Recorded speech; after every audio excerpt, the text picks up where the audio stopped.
Good morning and welcome to the Municipal Airport Authority meeting. It's brand new 2025. This meeting of Tuesday, January 14th at 8 a.m. Roll call, please. Shawnee here. Berg. Here. Cosgrove. Here. Heckman. Capitian. Here. Motion to approve the minutes of December 16, 2024. To approve. Second. Motion's been made and seconded. All in favor signify by saying aye. Aye. Opposed, same sign. Motion carried. Motion to approve the order of the agenda. Move to approve. Second. Motion's been made and seconded. Roll call, please. Shawnee. Yes. Berg. Aye. Cosgrove. Aye. Capitian. Aye. Okay, regular agenda. Receive the November financials. All right, good morning. I guess that is me. Can everybody hear me okay? Hold on, Tana. We just need to approve the consent agenda. All right. Order. I guess you have the November financials in your packet. I'm going to share them on my screen here in just a second. Hold off just a minute. We just have to head one. Move to approve the consent agenda. Yeah. Okay, roll call, please. Yes. Shawnee. Berg. Aye. Cosgrove. Aye. Capitian. Aye. I thought that's what we did prior to that. Okay. Okay, now go ahead and receive the November financials. All right, so you can see the November financials in front of you, correct? Right. All right. Actually, they look really good at speaking totally from the operating fund. The revenue highlights from what I can tell is just in November 30th, although we're in January right now. Revenue is still tracking higher than budget. I don't see any issues there. The only item to watch in the revenue would be the parking. And we talked about it a little bit last month, and parking has been going downward as far as revenue. So I'm not sure that we are going to meet budget for parking, but it won't affect the overall revenue side of the budget. We'll still exceed that. But the parking item, I believe, once we get the December numbers, they are going to be slightly under budget for the year. So that's just one thing to note. Now maybe just touch base and give everybody a recap when we do the end of the year financials. Mr. Chairman, Tana, is Greg on? I think Greg's there. With that, is Greg on? Yes, I'm here. Greg, what's your take on the parking? I think it's kind of some of what we already kind of knew with the short-term, garage being, or the short-term lot being the location where we're building the garage at. It's kind of hard to, I guess, anticipate and project the impact of losing that, but I think Valet has helped. We could definitely show where that has helped out some. But anytime you go through the construction process, Sioux Falls had the same experience most recently. It's just really hard to predict revenue when you lose an entire lot like that. Overall, based off of what I'm tracking, will be north of $6 million, which 2023, shows that we were north of $6 million. We just may have been a little aggressive based off of our forecast for this year with respects to losing that short-term location. But revenue is up from the standpoint of reservations. Does this include reservations, Tana? I just want to make sure. It includes everything that is reported on the revenue side. So I would say yes. Okay. So yeah, from the standpoint of reservations, we meet each month. That's trending upward. So there's no dips there. I think this is just really a case of the stalls that are in close proximity to the airport at the highest price point being no longer available. And the new shuttle lot, is that being utilized yet, or? Not yet. We really haven't had the capacity need to utilize that yet, but just keep in mind, we knew going into this as well that that's a different price point and that's a different customer. But we are, we have the scan to pay technology in case we're ready to use it and open it. We would need to have the shuttle on site, which we're working through having that ready this month. So we can go ahead and have that on standby just in case we need to use it. But if not, we'll use it for the long-term lot as well. But to answer your question, we're positioned to open it, but again, we haven't reached the capacity pinch that we reached back in 2023 or 4. That's more likely February, March, isn't it? More likely, I would say. We picked up substantially in January. Darren actually shared some really good KPIs of what's coming down the pipe this quarter. Not to steal Darren or Sean's thunder, but obviously you guys have seen an increase in seats, increase in aircraft activity. You're kind of competing against yourselves from the standpoint of breaking records each year or month over month now. So we're kind of getting ready for this Q1 increase in uptick of travel.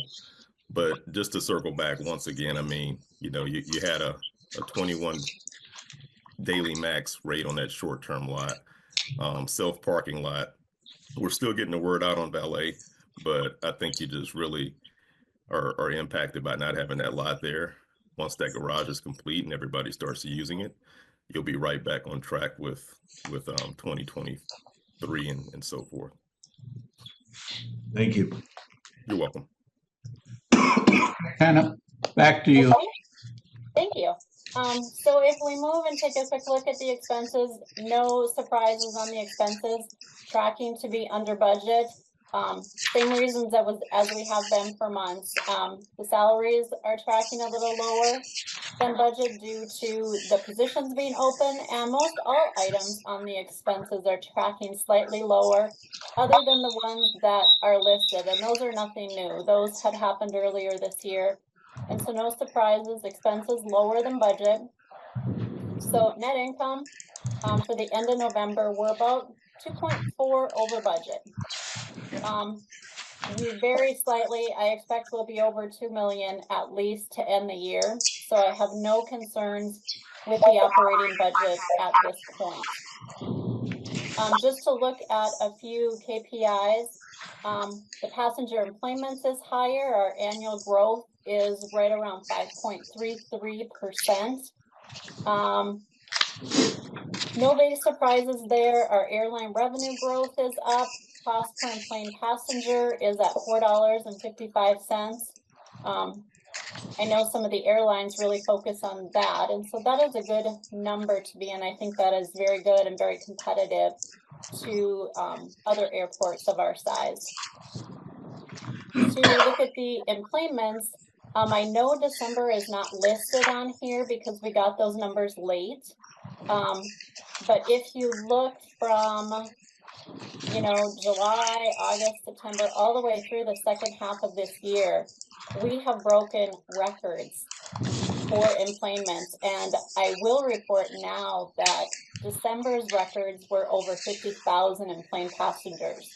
So we are going to end the year on a really good note. And if that continues into quarter one, I can see parking coming back a little bit.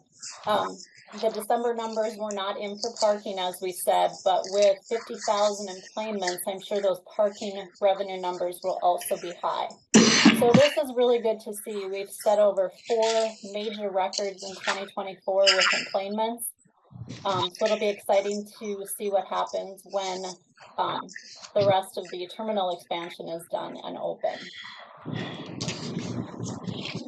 This was just a recap of the parking statistics. We already reviewed that. Terminal projects recap. Nothing major to give on this. We haven't secured any new funding. Our expenses have been on track. I get provided monthly project updates, and those are going into our forecast. So right now, all of the terminal projects, the expansion project, the apron expansion, and the apron reconstruction, they are following our cash forecast to how we have it laid out at this point, as well as the parking. So I do not see any issues with any of the major projects we have going on right now. Hannah, the announcement by Senator Hoeven's office, that was not new. I'm sorry, what? I think it was last week, Senator Hoban's office announced another 4 million in, I believe, AIG funds. AIG. Oh, yes, and I do not have that in here. That will be reflected next month when we have the December and in January. That isn't updated yet because it happened in January, so So I that, will get that updates. moves from pending to approved then, right? That 4 million, Sean, can you speak to that just a little bit more? That was known, the amount that they announced is slightly higher than what the FA projected about a year and a half ago. So it was a known amount, but just slightly higher. Is that 3.9 in there?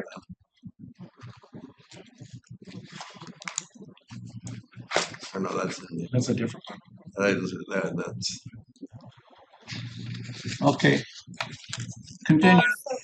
Oh, go ahead. No, go ahead. You continue. No, I was just gonna say, everything is on track with the construction projects. As we end out, next month we'll give out the end of the year for December. I plan to have a summary of the projects going forward so we can have a good look at what 2025 and 2026 looks like. Right now, there has been minimal change to it. We're still looking at that Q3, Q4 of 2026 as needing some additional funding. But that is yet to be discussed based on grants that we have pending and projects that we have in the pipeline that will be discussed in the next coming weeks if there's something we foresee proceeding on or putting on hold. So there are some changes coming, just nothing to note this month. Did anybody have any other questions regarding the terminal parking projects or the operating fund at all? What are your wishes? Any questions? Motion to approve?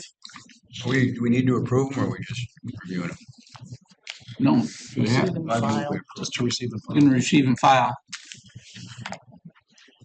Okay.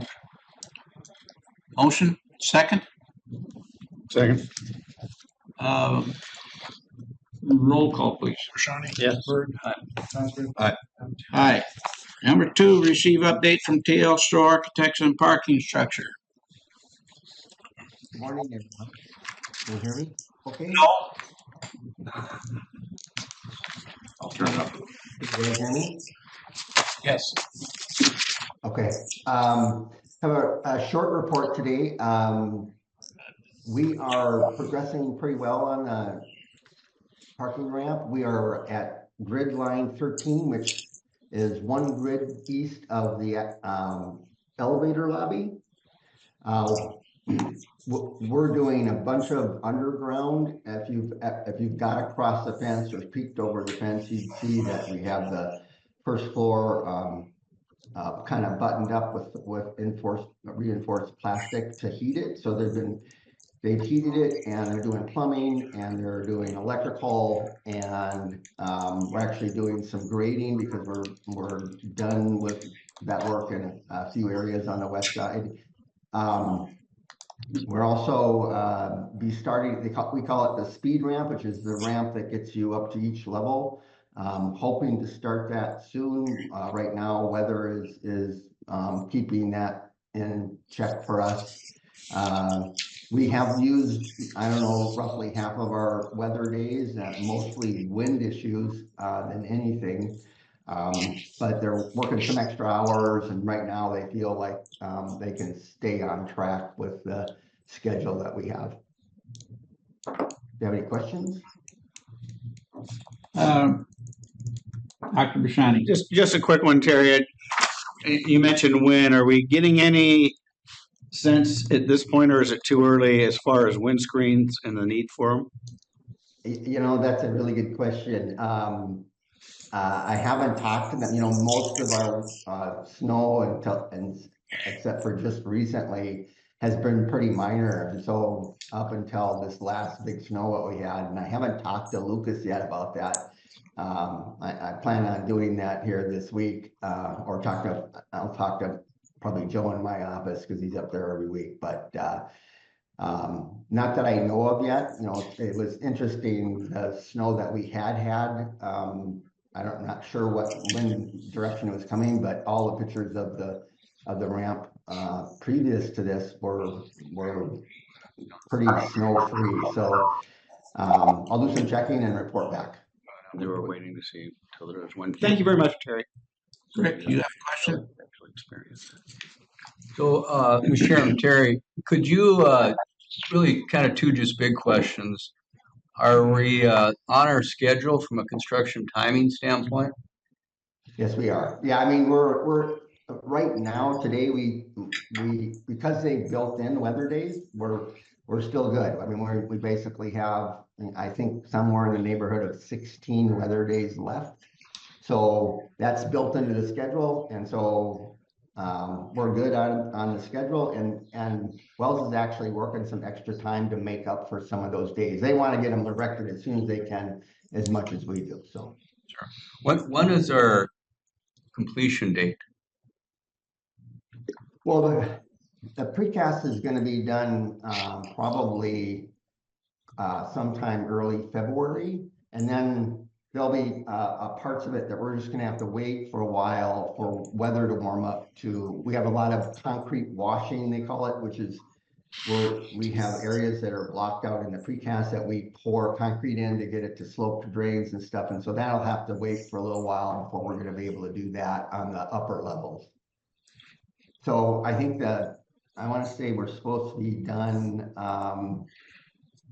let me see, I had a schedule. We're supposed to be done. Is there somebody from McGuff there that can help me with this? No. Okay. I wanted to say we're supposed to be done with the ramp sometime in August. Completely, so there's a lot of work to do. Once the precast goes up, we got to roof it, we got to do all that. Terry, that's just something to follow up on maybe our next meeting or whatever.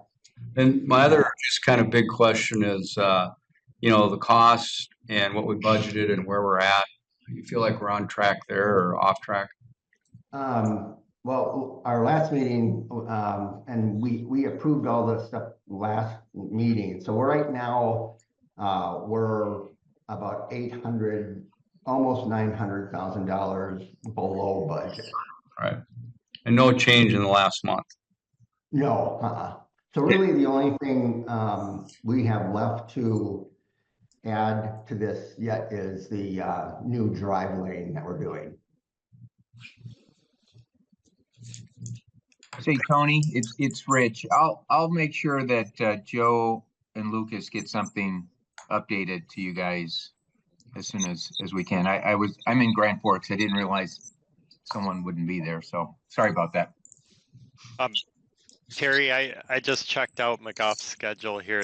You're right. It closeout is about the end of July, beginning of August. Yep. Thanks, Brandon. Thanks, Brandon. I couldn't find it. That's good. Any further discussion? If not, thank you, Terry. Unless you got something else. All right. Number 3, receive update from Eden Hunt regarding passenger terminal expansion and the modification project. Brandon. That's me. Good morning, everybody. So yeah, along the lines, you're seeing progress on both sides of the street. The parking ramp's moving right along. The terminal is moving along very well too and on schedule. We have used a couple weather days as well, but it hasn't been as, and I don't think we've used as many just because we weren't flying as much precast. Overall, what you're seeing out there, we got the timber structure and cross laminated timber decking is going over the concourse that, and you see that being installed about 50% complete.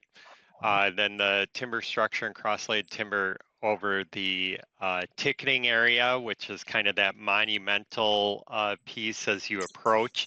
You can see that's all set. That's a that's a big milestone. That's a big complicated area. So it came together really well. So kudos to the team that put it up, and also the suppliers that manufactured it. They really did their homework, prepping and making sure all the pieces fit correctly.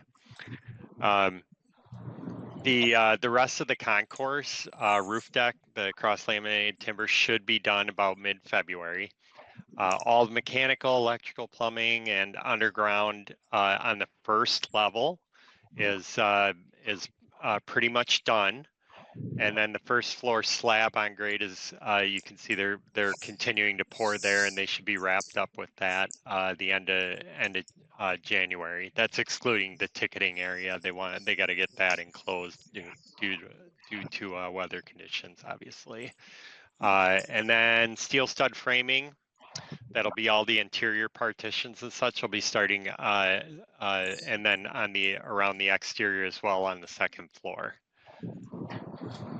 Any questions on construction progress on the terminal? Questions? None. Keep going. Okay, I think my next agenda item is the seating. So we were asked to take a look at the beam seating and all the concourse departure lounge seating, and see if there was a way, just refreshing everybody's memory, to put in the double armrest seating as opposed to the current what's in the project now, standard single armrest seating. And I'm gonna just share my screen here to refresh your memories on what the two pieces of furniture look like.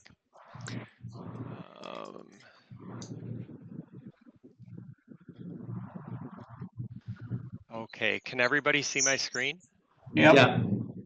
Okay.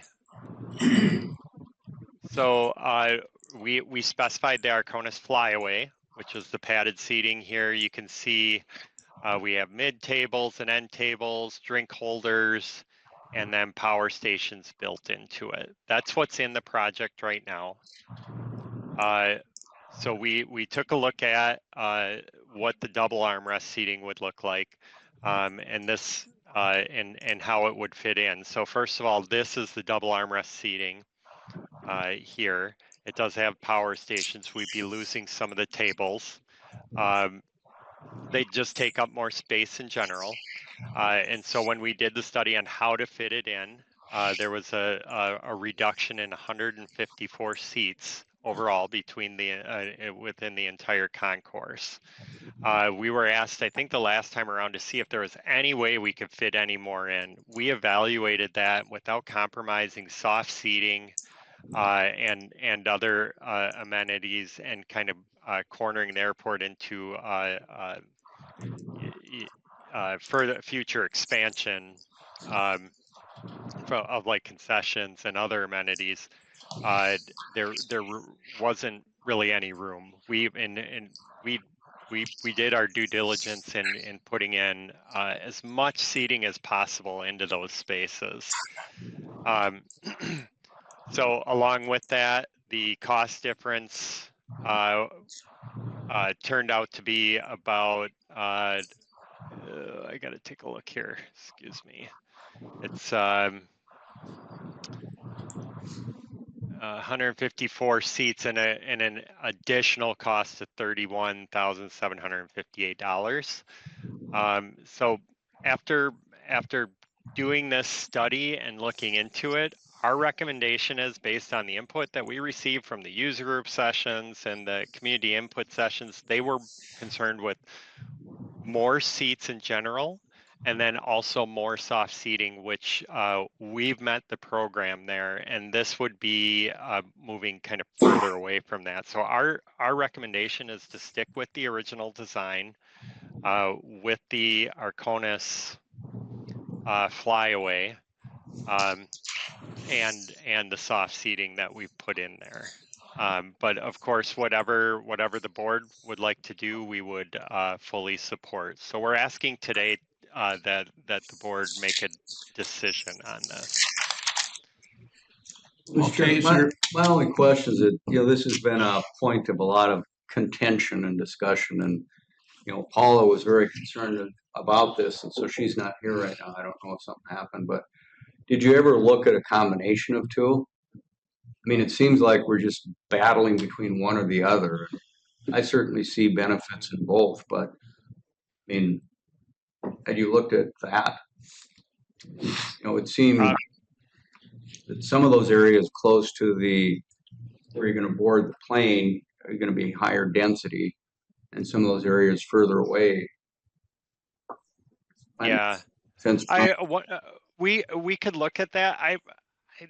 I would probably caution starting to mix those, because as if you if you talk to maintenance about the mixing and matching of beam seating and having all this, the attic stock and changing out parts, it gets to be a little messy. But we can look into it and see if there's any flyaway, or if we could look at Arvo. The Arvo is the double armrest, seeing if that would or could complement the flyaway. I mean, it'd be kind of a mixing and matching of a different product line. Sure. And flyaway does not have the double armrest. That's correct. And does the other one have single armrest? Yes, it does. It does, Gina? Yeah, okay. Yeah. Gina, did you have anything to add to anything that I covered there, or any thoughts on the mixing of the two? Well, I think what I would suggest is, if we did want single armrests, just to use the Avro product, because like you mentioned, with maintenance, backstock, the power is a different system in the flyaway than it is in the Arvo. So we could look at single seats as opposed to the double armrest, single armrest in the Avro line, to mix some of those in. My question would be, like, what percentage would you want to do that? During this study over the last month, I looked at it, and the seating along, say, the windows and the exterior of the departure lounges might be, a good option for just maybe a single armrest. Other than that, would you want to go into the departure lounges where we do have everything lined up and add more single arms? I guess what I'm asking, is there a number that we want to maybe shoot for as far as total seating? We're not going to get the total seating numbers that we had with the flyaway, because, it is a single armrest. But would you want to get like maybe 25% closer? I guess that would be my question to the board, because, going through, and it is relaying out the spaces. So I just would like to know, what your end goal might be. Well, we've kind of beat this thing to death over almost a year now. And as far as I'm concerned, to lose 154 seats at an added cost of $31,000 plus, I'd just soon see us take a vote on one or the other, and get it done with. Well, Mr. Chairman, the thing that's important to me is the customer, the people that are going in there. And I understand maintenance, I understand the cost, I understand all those things. I just, I think arguments have been made for a double armrest, and I don't disagree with what you've said, and I want to support the design that you put together, but I just well, the flyaway doesn't have a double armrest, but it's got armrests on both sides. Well, that's what we're calling a double armrest. No, you're not. Double armrests are two armrests here and two armrests there. So each person has two armrests on. Yeah, well, have you ever sat in one? It doesn't make any difference, really, in my mind. So instead of Mr. Chair, instead of calling it a double armrest, we could say, then people don't have to share. So in the current configuration, everybody's got to share an armrest. So that would be, Well, It- and kind of where we are is they presented both these options, and their recommendation is to do the single armrest. Again, I don't know what we're calling them, but flyaway. And they looked at that option or 100% the other option. And I raised the question, did we look at a combination? And the argument was harder to maintain, et cetera. So I think Well, what's the consensus? You want to play with this some more? Or can we vote on it now and put it to bed? Mr. Chair, I apologize, board members, my garage door was frozen shut this morning. Gina, can you tell us the number of seats per gate? Because I know the recommendation is about, what, 50%, 50 to 70% of the airplane occupancy? So what are we looking at now per gate area for seating occupancy? Where Brandon, did you sell those slides? Because that was in that packet. Yes. Yeah. And Paula, we share again.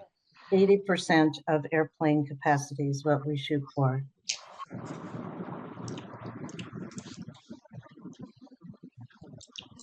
So here it is broken down by gate. So that we have a better idea what losing 17 seats per gate area, how that would impact each gate area number-wise for seating.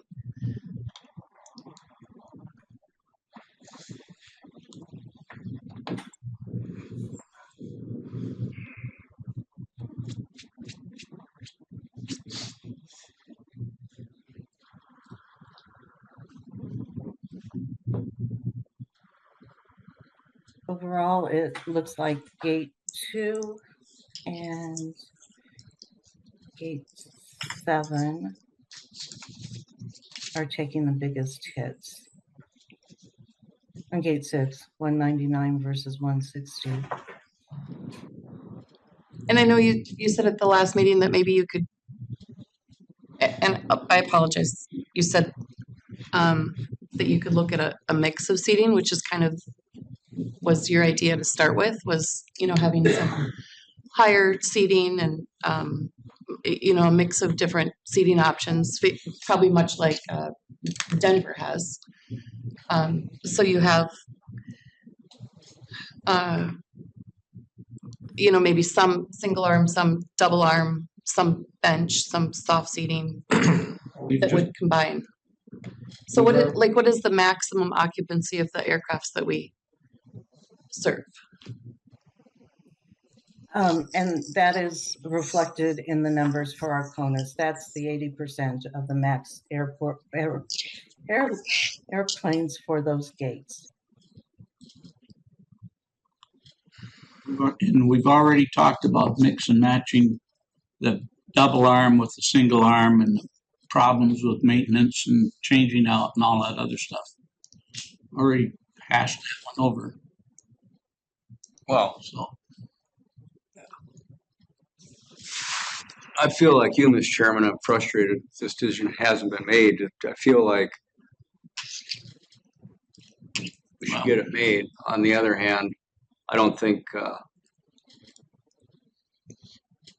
we want to do it right. These are the things that people are going to see and feel and touch. We want to make sure that we're doing it right. For decades, most likely. Is the largest aircraft that we're serving right now 188? Is that what the Allegiance? Well, Frontier's 240. 240? Okay. Mr. Chair, I would argue that the number one priority for our flyers is having a seat, whether it's a 2x8 or a single arm, or double arm. Adequate seating is probably going to be the priority of our flyers. And something to consider is the more seats you have, the more opportunity for spaces in between to where you would have your own armrests. on both sides. I think people would rather, well, would rather have maybe a seat or space in between as opposed to having their armrests but right next to each other. So it does meet the program for maximizing the number of seats. That's what we heard over and over again in the input sessions, is having enough seating spaces, and then a mix, as you said, Paula, of soft seating as well. And we definitely don't want to compromise that. Mr. Chairman, Brandon, I thought we were going to have the mixture here, but No. in your recommendation, but can we have the mixture within a family? Is there, or do we have to mix and match the Arvo and the Flyaway? So you're asking, is the can we mix the Flyaway and the Arvo? No. Can we stay within one family? Can we get the mixture in either or both of those? Yeah. So the Flyaway does not offer the double armrest. Okay, so but the Arvo does allow the single armrest. Correct. And correct. Mix and match with the Arvo. Yes, but you would still be losing seating in doing that. And how much? Because that would deal with the maintenance issue then, correct? Yeah. If we stay with the one family. Mm-hmm. Yes. So I mean you would yeah, you would I guess reduce the gap, but that was Gina's question was how much are you willing to lose? I mean, are we shooting for, are you okay with losing 75 seats? Or because from our position, we're providing a recommendation that you maximize the amount of seats. I mean, we have sat through and part of our charge was getting input from the user groups and the community, and we did our due diligence through that. The design is the product of that. So we are we're been put forth. So if you'd like to reduce the seating, how much are you would be okay for the board to redo in the reduction of seating? Brandon, you know, as far as industry averages, what are we using for walkways, spacing? It's, you know, in a parking garage, you can go from 7-foot width to 12-foot. What's the delta here? Well, if we want to start getting into that, well, Gina, do you have that on the off the top of your head? No, but we're following the FAA guidelines as far as spacing, walkways, you know, space around the gates. So that was all incorporated into the design as well. You know, you need that circulation space. Not only do you have a passenger, but they have a rollaway bag and strollers and things that we.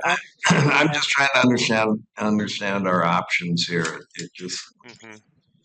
I think our only option, if we want to stay with the double armrest, is to take a look at incorporating some of the Arvo's single armrests. But as Brandon mentioned, we're still going to be losing seats because the double armrests take up more space than the Flyaway does. Gina,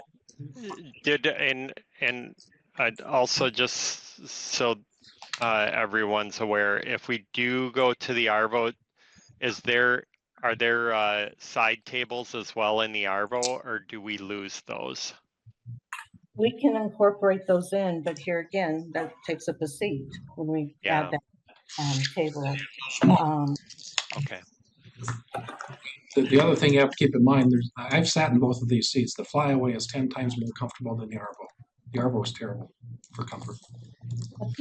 Mr. Chair, members of the board, the reason that I brought this as a topic or as a consideration was as I travel around, it seems every airport that's got a renovation or a new gate area, they're all incorporating the double armrest. And I think it is a personal space issue, Brandon, just like you mentioned. Typically you'll see people sitting every other if they have a choice, because people do like that extra space. It's the same reason people don't like the middle seat on an airplane. And so I thought it would be wise to consider in the era that we're in, where people like a little personal space and they don't want to share an armrest, and we're competing with Minneapolis. Minneapolis is incorporating this double armrest seating option, and I wouldn't want to roll out our beautiful brand new airport with yesterday's amenities. So I guess what's your comment on the Flyaway? Is that a old or model, or is that industry? Brand new. Well, Yeah, it's brand new. and it is a balance. I recognize what you're saying, Paula, and we definitely don't want to put something in that's going to be obsolete, and that is part of what you what we need as part of our responsibility to you as the airport is going through and making sure that the materials and the furniture that we specify is going to be high quality, not going to be obsolete in a year, and that you'll be able to get parts and pieces for them 5-10 years from now. The Arcones Flyaway has been around a long time, and we can assure that that's a tried and true design, and so that is also one of the qualities we look for when we're specifying and researching these things. The Arvo is newer, so there may be some evolution in design as it gets rolled out, and if Sean said is sad in it, maybe they get feedback that it's uncomfortable and they may redesign some things. So there is that risk. And I think, just to be fair, everybody's got a different idea of comfort. For some, that's personal space. For some, that's not sharing an armrest that somebody else is touching at the same time. Again, just to be fair, in the focus group, the double armrest was not given as an option to the people in the focus group. Correct. We don't call out specific. We leave it open-ended as to what they would like to see. Things that are things that have caused them stress in the airport, and having single, the seating and the single armrest versus double armrest never came up. Excuse me, I could just make a comment as a designer listening to stuff and a traveler. I think, Paula, I think you got a good point. I think part of your point, though, is I think we'd be worse off if they said, gosh, they built this brand new airport and there's not enough seats to sit at the gate. And I really do think that number of seats, and I've been in more airports with single armrests than double. I think more seats is better than an extra armrest, which is what Hunt is recommending. And I really think that would be the mistake, would be if you ended up having people going, they built this thing and we don't even have a place to sit. So I think that's something to consider as well. Mr. Berg. Well, Mr. Chairman, I really have been wrestling all over this thing, and I'm kind of exhausted a little bit with it too. I do think we're better off. I mean, when I'm at a busy airport, I look for a gate that's not being used and no one's sitting there. And so I think having more seating is probably, at the end of the day, more important than not. And so I would just move that we do the flyaway on the seats. Motion's been made. Second. Second. Second. Motion been made and seconded. All in favor signify by saying aye. Aye. Opposed, same sign. No. Motion's carried. Okay, thank you. Four, receive update from Fargo. Before we leave that, Mr. Chairman, could you just give me just again a high level where we are in our construction timing and when our completion date is, and then where we are in our budget compared to budget? Yeah, you bet. Got 30 seconds. Okay. So as far as schedule is concerned, we are on schedule. The addition is slated to be completed in I believe January, and to where we'll then be moving into the renovation piece of it. During that transition, there's going to be moving over some items into the new addition that'll create some surge space, so we can do some musical chairs to vacate spaces such as TSA and the checkpoint, and get all that set up. So more to come on that, but we are on schedule, and we'll see a lot of exciting things coming this summer. And budget? We are on actually a little below budget right now, as we're tracking. Thank you. Okay. You're on. All right, thanks. Can you stop sharing your screen, will you?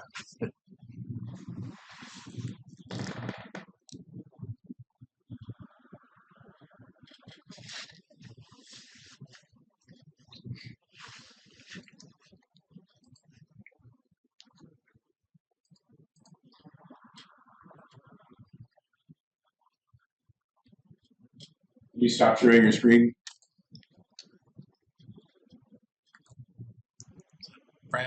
Brandon, stop sharing your screen. Oh, okay. Gotcha. Okay, I'm sorry, guys. You're good. Thank you all. Casey Lundquist, Air Traffic Manager over at the tower. Sean asked me to stop by just to give a quick update. A lot of FAA media, local media, national media. Just wanted to give a local perspective on it. One was a month ago, the FAA enhanced ATC initiative. UND can now start hiring or sending academy students direct to facilities, so they don't have to go down to Oklahoma City. It'll streamline staffing, so hopefully put some local students here in the local areas, potentially Fargo, and it'll be the graduating class starting this spring semester that they'll start getting placed. So what in essence, it just bypasses the academy down in Oklahoma City. So it streamlines hiring process. So good sign for us and local Bismarck, Grand Forks, Duluth. So it'll help the local area for staffing. I think this Sheriff Case, this is huge. Yeah, probably more exciting than what you're saying from my perspective, because we've got a shortage of air traffic controllers. Everyone had to go through Oklahoma. It was a requirement. Now we've got a lot of aviation people that want to do a career track. And so I think this is awesome. And from my perspective as an airport, we want to support that. So if there's a need for space, a need for whatever you need to help bring more of those students down there, we want to be a partner in that. Yeah. When it relates to Fargo too, the one big thing is the FAA's policy has been to place in need facilities. So like our facility, we have a couple that want to get home from down south, Albuquerque, Mississippi, North Carolina.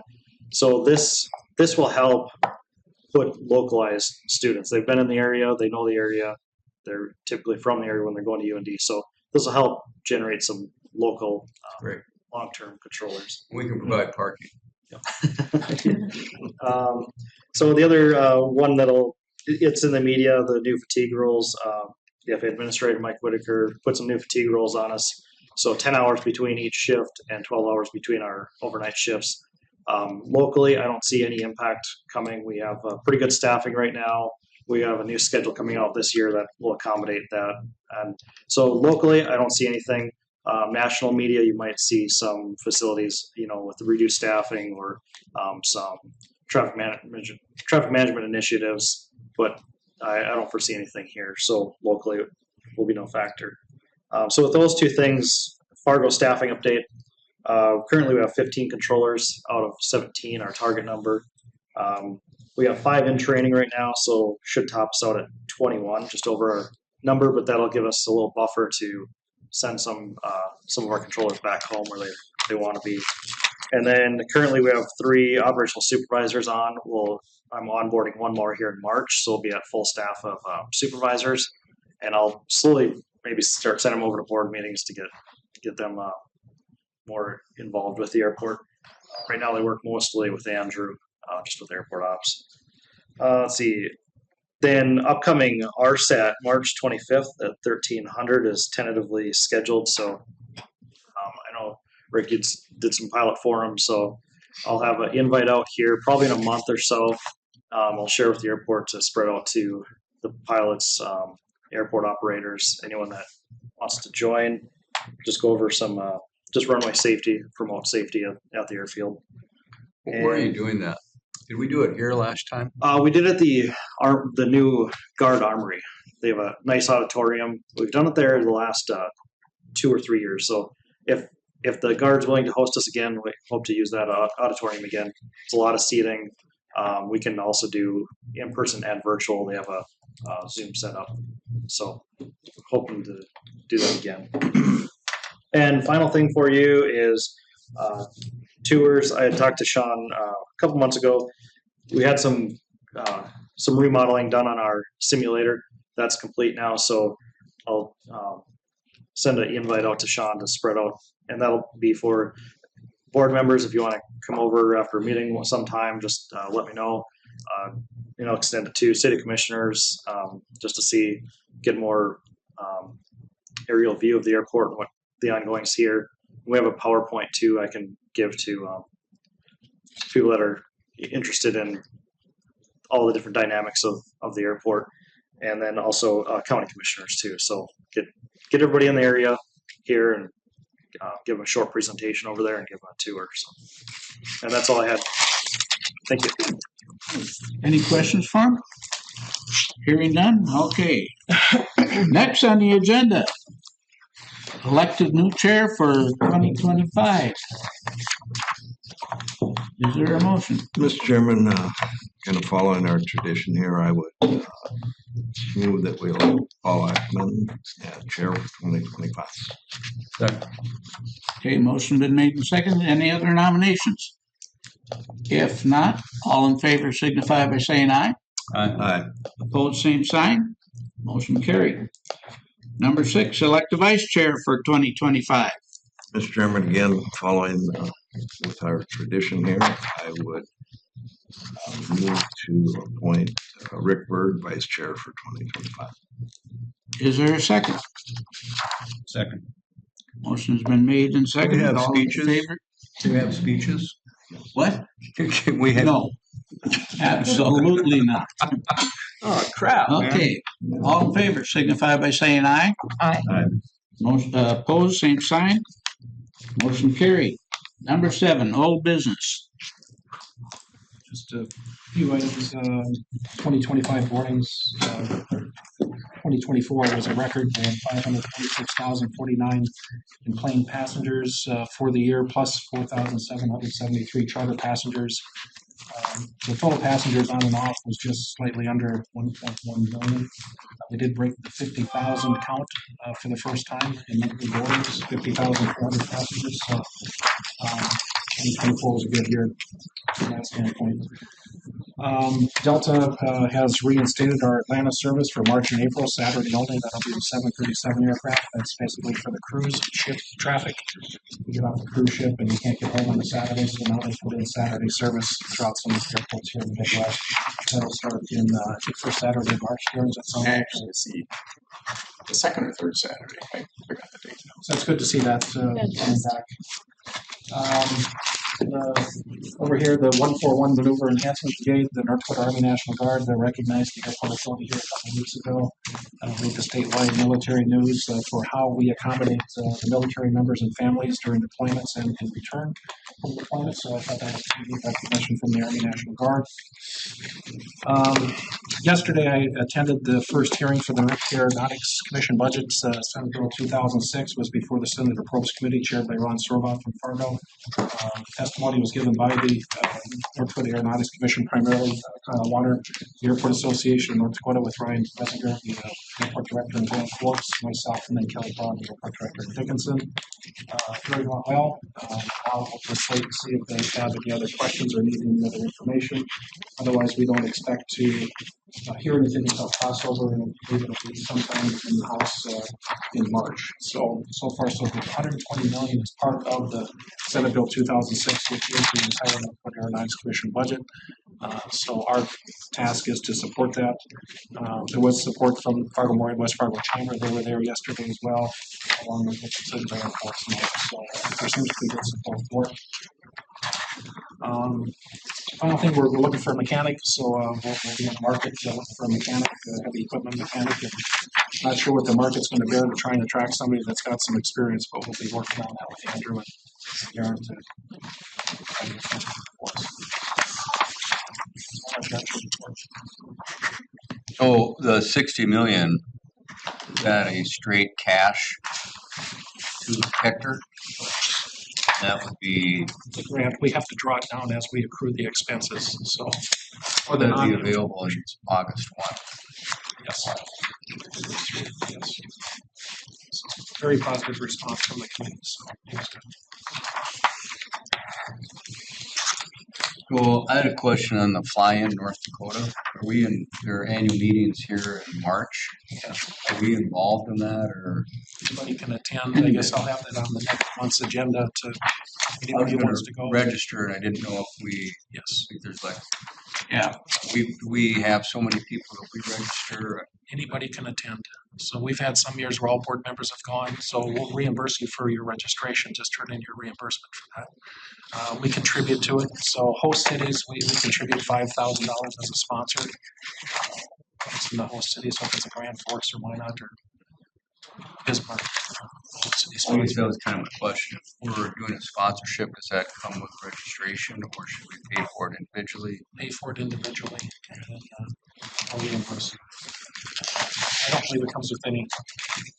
Jordan, we know it doesn't. It doesn't come with any. What's that? Yeah, I don't think we have any registration with that. It was a sponsorship for the program. Sure, no, I get it. I think it's like $200 or something like that. The first year I attended, they had first time attendees waived the registration fee. So that may be an option. I haven't looked. No, I think if that's our policy, I think that's good. I'd encourage board I've members. been to the past 2, 3 of them. Yep. Plan to be at this one. They're good. Okay, good. I mean, the other old business that I've kind of been wrestling with for the last month, it's, we've spent so much time talking about customer satisfaction. We put our names and our emails and we do all that. And I was, I guess, kind of disappointed I'd followed up with Brooks Burgum. He put that letter together and was concerned about some issues. And I think you called him right away, Sean, which was good. But I talked to him afterwards and he was like, well, the message is, none of that is in your control or our control. And I guess I'm just, I don't want to let that just sit there because, I kind of feel like we're a monopoly here. Everyone that's flying here or every service and vendor we use. I don't know how to look at that stuff different, but I think, part of our quest on this board is I see we have 3 key customers. It's people that fly commercially and, they're frustrated by some things. And then of course we have our FBOs, we have the Jet Center, other people that are providing services on the field, and we have private aviation and general aviation. But I don't know, maybe, again, I don't have a solution, but I don't think the solution is for them just to go online and put a complaint in with a American. So American, United, and Delta customer service will tell you that that is the most effective way for them to make change. And the station managers here will tell you, Rick, that as soon as there's a complaint or customer service request that includes the word Fargo or Dallas or Los Angeles, it's in their inbox right away. Even if Fargo was perfect in it and the problem was in Dallas or whatever, they address it. It's immediate. They address it. But I guess I look at our role as to be that liaison between our customers, and so we're doing everything we can. I just, the thing that frustrated me, and I hear it consistently, is, you know, people fly from Minneapolis to Fargo, and it takes them longer to get their baggage than it does to fly to Fargo. I hear people load up on the plane, pull out, and wait for de-icing, and they miss connections, and they do all those sorts of things. And I don't have the solution, but those are things that we're hearing from our customers, and I think we need to figure out a way to, again, partner with the airlines, partner with the de-ice. I mean, what can we do to help in that way? And I don't have a solution, but I think that's our job. That's our job as a board. What we'll do after the February meeting is I'll have all 4 station managers here after the meeting so we can meet with them for 20, 30 minutes. I'm not telling. So you hear directly from who we work with as a liaison. So you can ask them that questions. They can tell you how they're evaluated. So there's a lot of criteria that Delta, United, American, Frontier, and Allegiant put in for their ground handlers here. So as bags are scanned, they know exactly what time a bag is put on a belt. Delta has to have a bag on the belt 14 minutes, is it? So from time of arrival, the first bag has to be on the belt in 14 minutes. If they miss that, they know that immediately. And that comes back to the station manager and their evaluation of whether, you know, how they perform with their contract. That's just one example of things. But there are times, and we've talked about that before, Commissioner Strand did. But I don't want to have a meeting to tell them they're doing everything they can do. I'm hearing from the customers. And again, I don't know what we do, but what you need to hear is from the station managers that deal with them and those metrics that you're talking about, so that you can understand from their standpoint why things like that may happen from time to time. If you don't want to hear it from them, I mean, we're just the middle person. If you want to hear directly from the airlines, those things about de-icing, baggage, or other things, that's your venue to do that. Mr. Chairman, you can't. Sean, I think what we're saying is, what are some solutions? And what we hear is that everything, we just have to relay whatever it is that the airlines do. Are there any solutions to this? And again, our customer really doesn't care why it happens. They want it not to happen.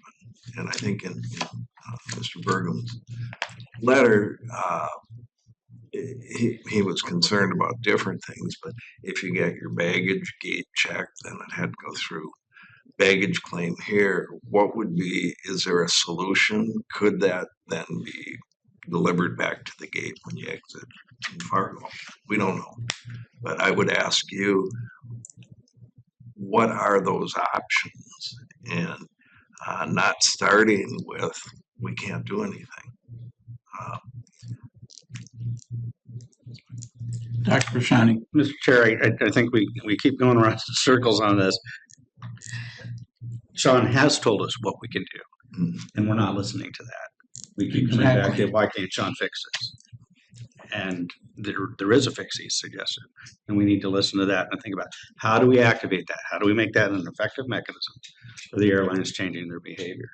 Sean chewing on them doesn't sound like that works, but he has recommended a way to get the We're airlines. not the only ones. I mean, Sioux Falls, Good City, or Fort Wayne, Madison. I don't care what airport director you put in the seat. The same exact conversations are happening at other airports. Right, but so don't think we have the silver bullet. Is there equipment issues that are causing some of this? Staffing. The Staffing elevators. is the biggest thing across the country that comes across. And staffing. Different times, I mean, ideas were thrown out. Could the airport have their own staff? And I would say that. Sorry to interrupt you. No, again, I'm not saying there are airports that are doing it. How are they doing it? I think Dean made a good point. If your solution is to bring those managers in together and meet with them, I'm very willing to meet with them. Then you So- learn directly from Yep, the no, I'm source. fine There's with no it. middleman involved. Yeah, sooner the better. If you want to try a special meeting, we can get it set up sooner than later. Whatever works. Regular meeting's fine. This isn't the only place that this happens. What type of equipment do we have the belts that incline up adjacent to the steps? Okay, or We don't own any of that. The ground service is all done by the airlines, de-icing trucks and everything. I know We have one deplaning portable thing, an ADA ramp that we're required to have that's been used twice maybe in 10 years. because I'm sure like on a cold day, it's a different type of labor that's required to return all those bags that have been door checked up to the jetway as opposed to just throwing them on the regular baggage claim. And so I know a lot of airports will have the elevator type of situation. I'd like to offer maybe just a little bit insight too from an air traffic perspective for customer service. The airlines, there's a traffic management unit in the FAA, and the airlines will reach out to the traffic management unit. We have one in Minneapolis Tower, Minneapolis Center, and headquarters. And a lot of times too, I know Rick, you mentioned there might be delay, like de-icing or getting out to the runway. The airlines will request from the FAA, we need this aircraft slow, or this aircraft delayed 30 minutes, 40 minutes. And we do see that in Fargo just because of the proximity of Minneapolis. They're trying to feed airlines into Minneapolis, and Delta will reach out to us and say, can you hold that morning Airbus on the ground for 30 minutes because we don't have enough gate space in Minneapolis. So it might not necessarily be a situation here at Fargo for staffing or equipment. Could be down the line. So it's just a different perspective too for just for customer knowledge.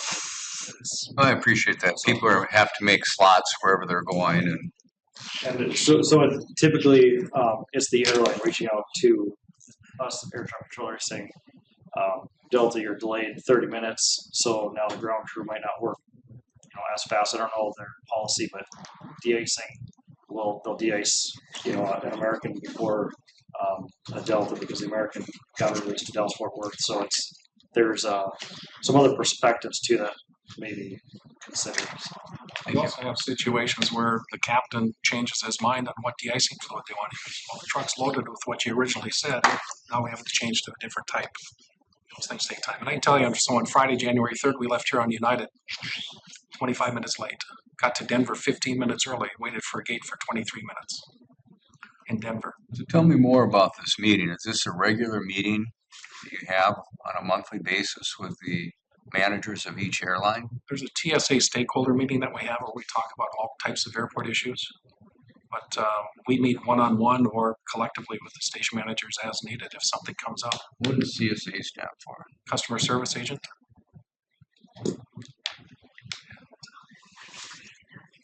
They'll get together anytime that you want if we get here, depending on their flight schedule. Staffing. But staffing is the biggest thing across the country. These are contracted employees, Unify, Worldwide Flight Services, United Ground Express, and Envoy. I mean, they're all contract employees. You have a Staffing is meeting scheduled for February. Our board meeting. My suggestion is that we meet immediately following that board meeting. Or it can be part of the meeting if you want. It's up to you. Let's see if we can get all four of them here. No guarantees, but we'll see. Sean, Mr. Chair, Rick, I know my husband's been on 2 United flights, and the captain has come on and said, we're waiting for the de-icing truck in Fargo, and he ended up missing both of his connections in Denver.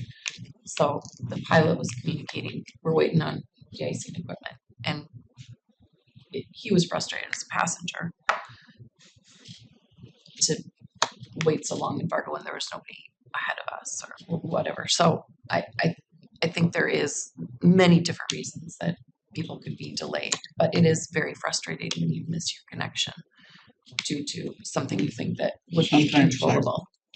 Went to LaGuardia just a few weeks ago and we sat on the ramp for 45 minutes because there was no gate.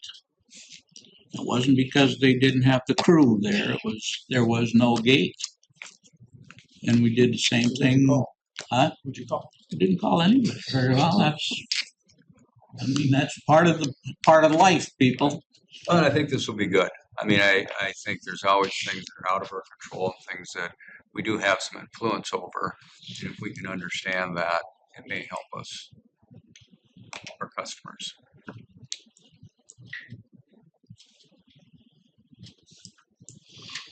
And as far as baggage is concerned, I'm glad I got my baggage. There's been times years ago that my bag ended up on a vacation all of its own. Did it have I never fun? did see it. That's why a lot of people carry it. So, anything else? If not, entertain a motion to adjourn.